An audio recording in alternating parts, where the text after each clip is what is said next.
So I've recently purchased a little bit of an upgrade, and that is a DI water vessel. So it stands for deionized water. Some people call them sort of spot-free water vessels, things like that. So what this is going to do is help me prevent water spots when I'm cleaning cars. So quickly, before I jump into the actual vessel itself and a demonstration, I wanted to briefly talk about water spots and why you get them. So water contains a lot of impurities and different minerals like magnesium, calcium, sodium, things like that.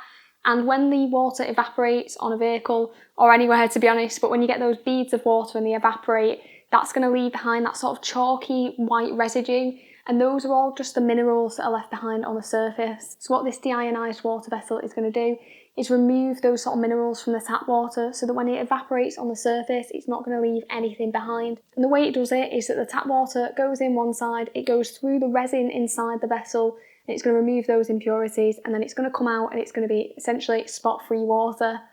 So what I'm going to do now is jump into a demo, test my tap water and the water that comes out of it, and also see whether it actually does prevent the water spots on the vehicle. So here is the vessel. So this is an 11 litre Viair vessel. Came with the resin and the connections included, and it was about 120 quid including shipping. I also just picked up this from Amazon just so I had something to connect to the other side of it, as I'm not planning to run it through the pressure washer. So I'm just going to quickly connect up the hoses. It's really easy as it tells you which side goes in and which side's going to come out. Just a quick note on the connections that go into the vessel.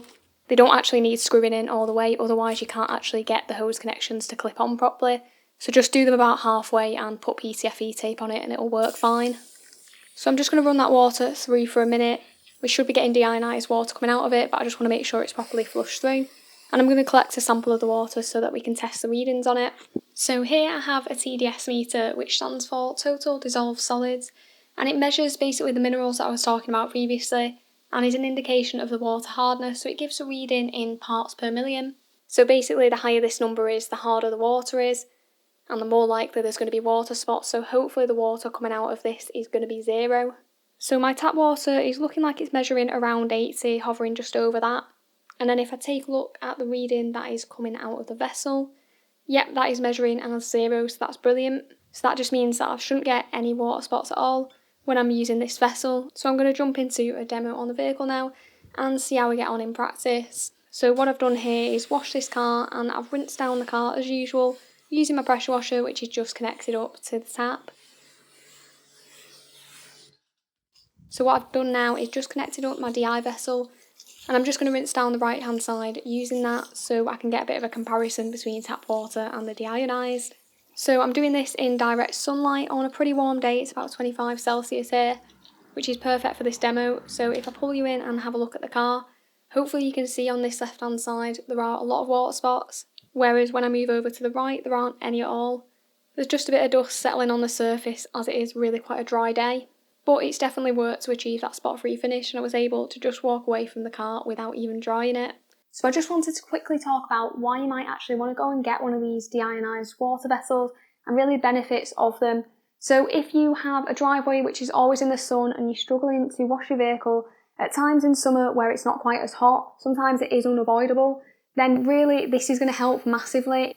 It means that you're not going to have to fight against water spots when you're cleaning, as not only do they look pretty ugly, but if left to really bake on there, they can actually cause etching and damage the clear coat. So it is really important to either prevent them or to remove them as quickly as possible.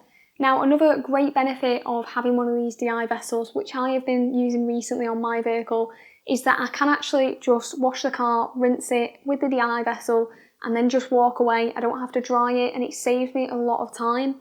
So previously I have used my car dryer to dry the vehicle, as I do like that it's a contactless method, so there's no risk of swirling the finish up. However, it does take quite a while and it is very loud. This has all the benefits of not leaving water spots, but it's just much quicker and doesn't come with some of those hassles as well. There are some times in summer where my car is just dusty between washes, and I can just get away with snow foaming it, rinsing it with the DI vessel, and the finish looks absolutely perfect on there. And including setting up and packing away, I can wash my car in about 10-15 minutes. Another use of the deionized water is that I can use it to dilute certain chemicals as well. So there are certain chemicals that do dilute a lot better in deionized water, as sometimes the minerals can kind of interfere with the chemical and cause them not to be as effective. So in that case, it is useful to have this on hand. So in terms of how often I actually use it and where it fits into my wash process, I only use this for the final rinse. There are a few reasons for that. You obviously can use it for the whole wash process if you want to, if you are really struggling with water spots at every stage.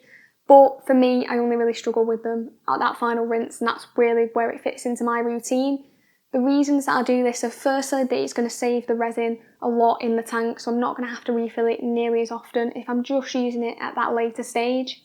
And secondly, I don't really like using the DI vessel with my pressure washer. There are a few reasons for this. Firstly, my pressure washer has a very high flow rate of 10 litres per minute, and I don't feel like the DI vessel is going to cope with that quite as well, as I am running a decent hose length to the vessel, and then obviously we'd have to run it from that as well, so it just tends to drop the pressure a bit. So what I've been doing at the end of the wash is disconnecting my pressure wash hose, attaching it to the vessel, running another hose out of that, and just rinsing it with low pressure water to sheet a lot of the water off the surface, and then just leave some behind which is going to evaporate and not leave water spots.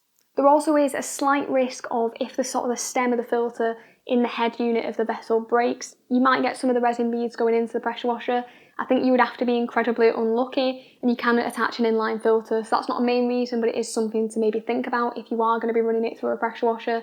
And finally, it's not really the best thing for the pump in the pressure washer if you use deionized water through it. The reason being is that deionized water is really sort of hungry for minerals, so when you run it through a brass pump, it can try and sort of leach and attack those surfaces. So I've seen some manufacturers recommend, if you are going to use deionized water through your pressure washer, to actually just give it a rinse through with tap water afterwards to flush it out, and that should help to extend the life of the brass pump. Now, the next thing that I want to address is how often the resin in the vessel needs replacing, because it does need replacing, as over time it will deteriorate, and basically those parts per million of the water will start creeping up and you'll start getting water spots. So the answer to this is it depends, and it really depends on the size of the vessel and the water hardness, and it varies quite considerably. So what I've done is popped a link in the description to a calculator that's going to show you roughly how much in terms of litres you're going to get out of your vessel based on the water hardness in your area. So for me, when I'm getting about that 80 parts per million, I can get 4,125 litres out of this vessel before it's going to need replacing. So this is an 11 litre vessel. However, if you live in an area where the water is much harder, as a lot of places the water is significantly harder than this, so it can be around 300 parts per million in some parts of the UK, then you're only going to get 1,100 litres out of this. So you're going to need to replace the resin 3.75 times more often than I would. So it is really going to depend massively on where you live. In practice, I'll roughly get about 165 uses out of this vessel when it just comes to using it for the final rinse. And that is when I'm using about 25 litres to rinse the car down, which is about what I'm using on average. However, if you are living in a hard water area, if I use that 300 parts per million again as an example, you'd only get 44 final rinses out of this, so there's a massive difference between those two numbers. So what I would recommend doing is, if you are interested in purchasing one of these, is picking up one of those TDS meters, and I'll pop a link in the description to the one I got. It was just about £5 on Amazon, and test your water beforehand. Go and plug it in using the calculator, and then you can see really whether the running costs are going to be practical for you. In terms of the actual running costs of replacing the resin, it's about £55 for 10 litres of resin, at least at the time of making this video. So then obviously you can determine really how much it's going to cost you based on how many times you're really thinking of using it. Obviously this is a brand new vessel, so I don't have any clips yet of me replacing the resin inside the vessel. However, if you are looking to see that process, I'm going to pop a link in the description to Supercharged Llama's video where it takes you through the full process. So when I was purchasing this vessel, I did do a decent amount of research to make sure I was purchasing the right one for me. So I'm going to take you through a few things that I had to consider, so hopefully it'll save you a little bit of time on your search to find one. The first thing that you'll need to consider is whether you want to go for a single tank or a dual tank system. So you may have seen people use sort of dual vessel systems on other videos. Those are quite expensive and obviously take up a decent amount of space, so that wasn't really feasible for me. However, the advantage there is that you're not going to have to replace the resin as often. So if you do have a bigger budget, bigger space, then you might want to consider that too. So if you have decided to go for a single tank like I have, the next thing you will need to think about is the size of the vessel. So when I looked on the Viair website, there are 7 litres, 11 litres and 25 litre options. I opted for the 11 litre vessel, reasons being that I thought 7 litres was a touch small to justify how lower the price was. There really wasn't that much difference between them, and also it means with the 11 litres I won't have to change the resin quite as frequently.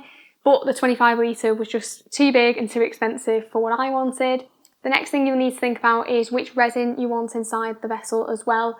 So in the UK at least, there seems to be two most popular ones, which are mixed bed, both of them. So there's a mixed bed 151 and a 115.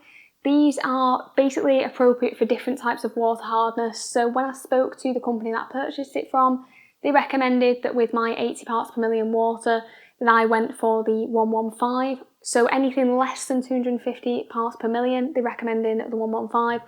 Anything above, they're recommending the 151.